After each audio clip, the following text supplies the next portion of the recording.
So good day, sir. I am Johnny Gallianas from BSN1B. So this is the major endocrine glands and some of their hormones. So the hypothalamus makes hormones that be stored and secreted by the posterior pituitary and regulate the anterior pituitary.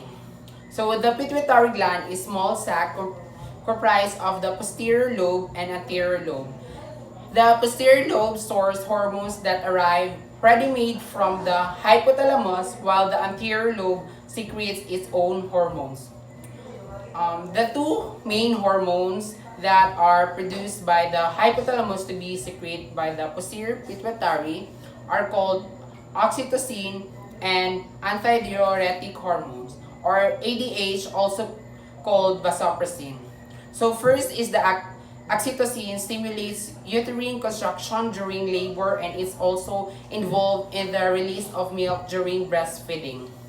Second is the antidiuretic hormones, stimulates the kidney to reabsorb water, inhibiting urine formation during times of low blood pressure, thus helping the body avoid dehydration.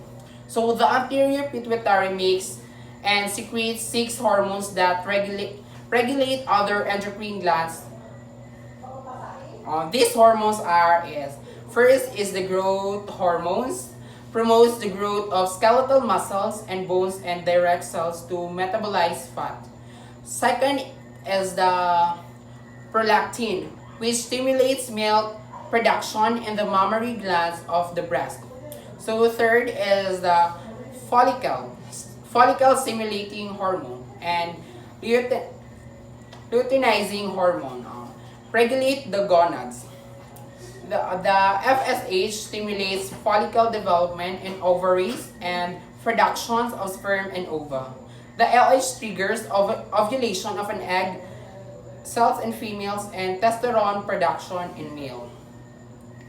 So fourth is the thyroid stimulating hormones, or the thyrotropic hormones, which influences the growth and activity of the thyroid gland. So last is the adrenocorticotropic hormones, which regulates the activity of the adrenal cortex to secrete glucocorticoids. So next, let's look at the thyroid gland that produces thyroid hormones, which is actually 2 hormones, the thyroxine and the triiodothyronine. So this is a hormone that affects almost every cell in the body by increasing metabolism, regulating tissue growth, and maintaining blood pressure. The thyroid also makes calcitonin, which lowers the blood calcium level. Next up are the parathyroid gland that secrete parathyroid hormones, which raise the blood calcium levels. Calcium levels are involved in cell signaling, among many other things. Then there are the adrenal glands, which are each comprised of an inner adrenal medulla and an outer adrenal cortex. The cortex synthesizes a wide variety of steroid hormones called corticosteroid. So the mineralocorticoids like aldosterone regulate an ion concentration like sodium and potassium.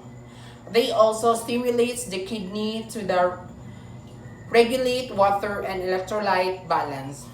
Glucocorticoids like cortisol and cortisone influence metabolism by keeping blood glucose levels consistent, and they also maintain blood pressure by influencing vasoconstrictors. Glucocorticoids help resist long-term stress by increasing blood and glucose levels and have anti-inflammatory properties.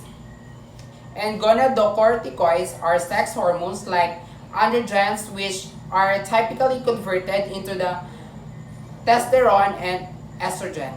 The adrenal medulla, on the other hand, synthesizes cate- catecholamines like epinephrine and norepinephrine. This prepares the body to deal with short-term stress.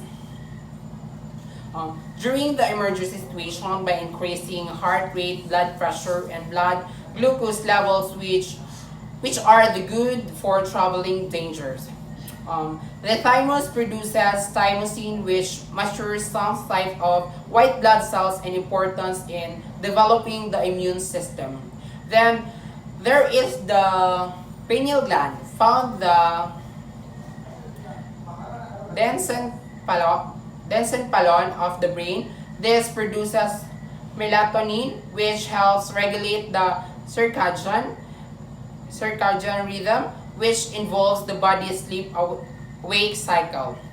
So the pancreas, which produce insulin and glucagon, which are antigens that maintain blood sugar hormones. Insulin is released when the blood glucose levels are high. It's reduced blood glucose levels. So glucagon is released when blood glucose levels are low. It stimulates the liver to release glucose to blood, thus the increasing blood glucose levels. Finally, the gonads produce sex hormones. The ovaries produce estrogen and progesterone, where are the testes produce several androgens, and the most important is testosterone. So, estrogen stimulates the development and maintenance of secondary female sex characteristic and matures the female reproductive organs, which progesterone and estrogen also promote breast development and regulate menstrual cycle. Progesterone promotes growth of uterine lining in preparation for the implantation of an embryo in the uterus and helps prepare breast for lactation. And the last one is the androgens, support sperm formations and the development and maintenance of male secondary sex characteristic. And that's all. Thank you. Yeah.